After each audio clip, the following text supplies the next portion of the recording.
You're listening to the Options Insider Radio Network. For more quality options programs, visit www.theoptionsinsider.com or search for Options Insider Radio Network in your podcast provider of choice. Listeners can also access all of our programming through our mobile app, available in iTunes and on Google Play.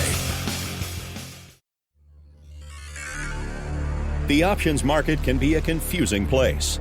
Sorting through the daily avalanche of data, alerts, updates, articles, and analysis to find the most important information is an overwhelming prospect. But now you have help. Welcome to the Options News Rundown, the only program that breaks through the noise to bring you the most important news and information from the world of options.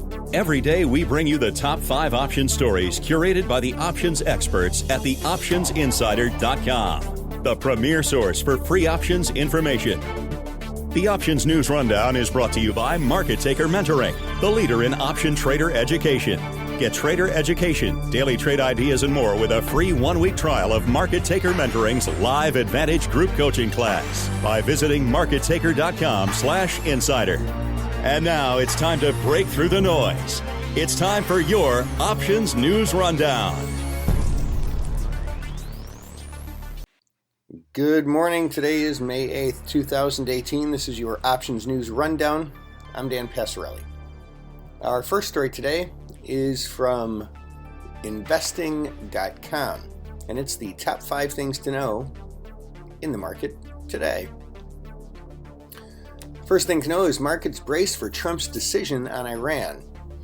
Investors waited for an announcement by President Donald Trump on whether the United States will pull out of the 2015 international nuclear deal and reinstate sanctions against Iran. Trump will announce his decision, which comes 4 days earlier than the May 12th deadline, from the White House at 2 p.m. Eastern Time.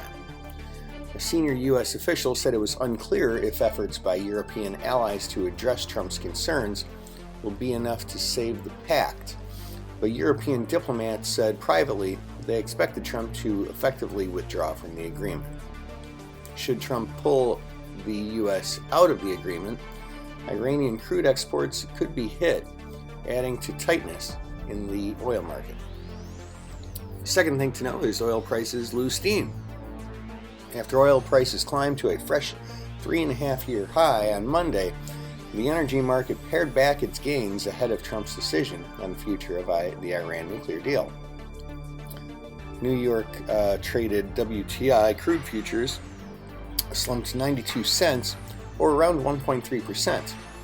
That's to $69.81 a barrel, pulling back from Monday's peak of $70.84, a level not seen since November of 2014. Third thing to know is the dollar rises to fresh highs for 2018 again. The dollar ticked higher against a basket of currencies, reaching a fresh 2018 peak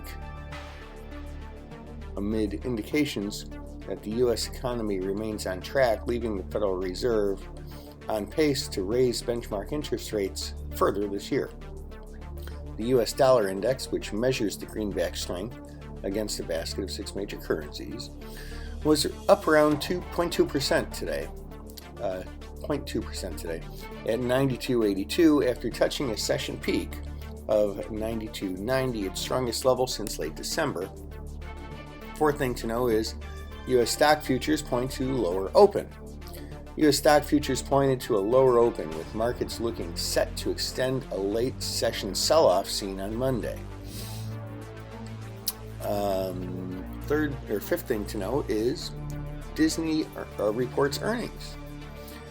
As earnings season draws to a close, Disney is one of the notable names slated to report fiscal second quarter results after U.S. markets close on Tuesday. The company should report earnings per share of $1.70 on revenue of $14.1 billion, according to estimates. Investors will likely be particularly interested in news related to its proposed deal to buy 21st Century Fox, as well as results from its cable business network, which includes ESPN.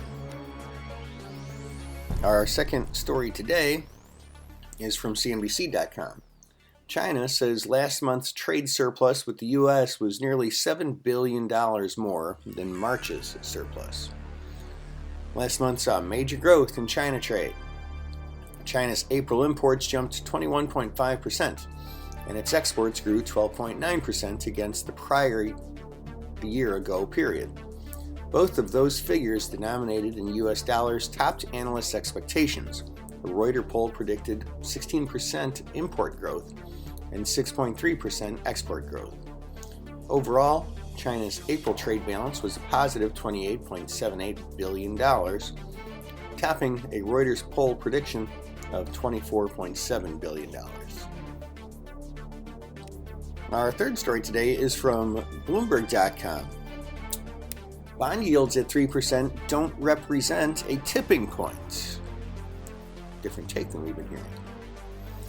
When the yield on 10-year U.S. Treasury notes reached 3% on April 24th for the first time in more than 4 years, investors began to wonder whether it represented a tipping point that would cause borrowing costs to surge even higher at an accelerating pace.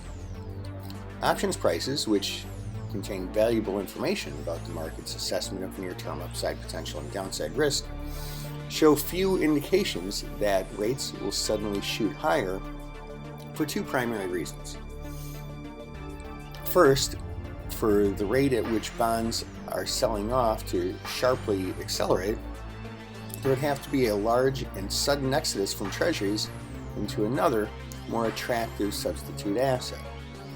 But across the developed world, sovereign debt yields are much lower, at less than negative 1% on German and British 10-year bonds, and below 0.5% for Japanese government bonds, versus a real yield on the benchmark treasury of 0.8%.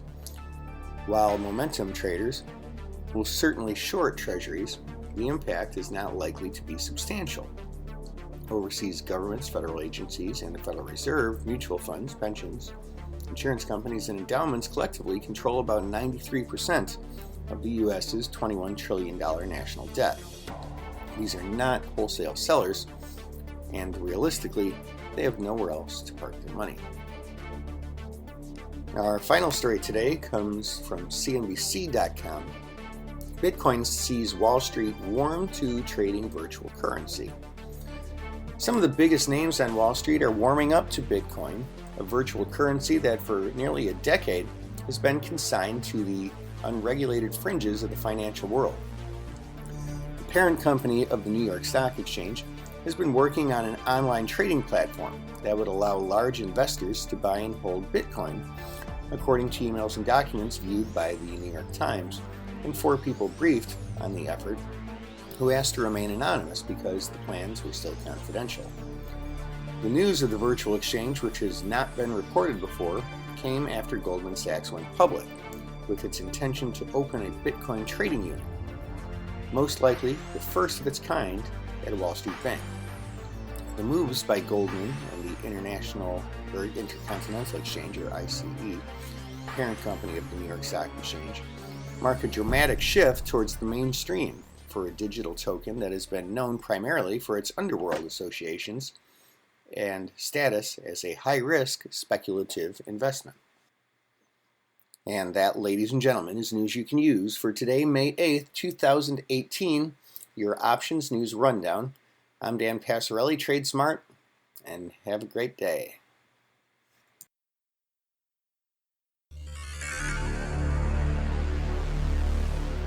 Thank you for listening to the Options News Rundown. To learn more about these stories or any other developments from the world of options, visit www.theoptionsinsider.com, the premier source for free options information.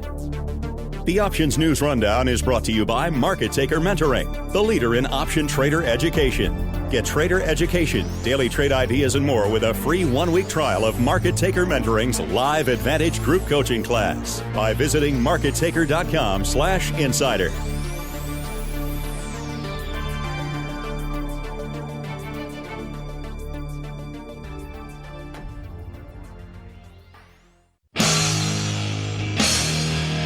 The preceding program was a production of the Options Insider Radio Network.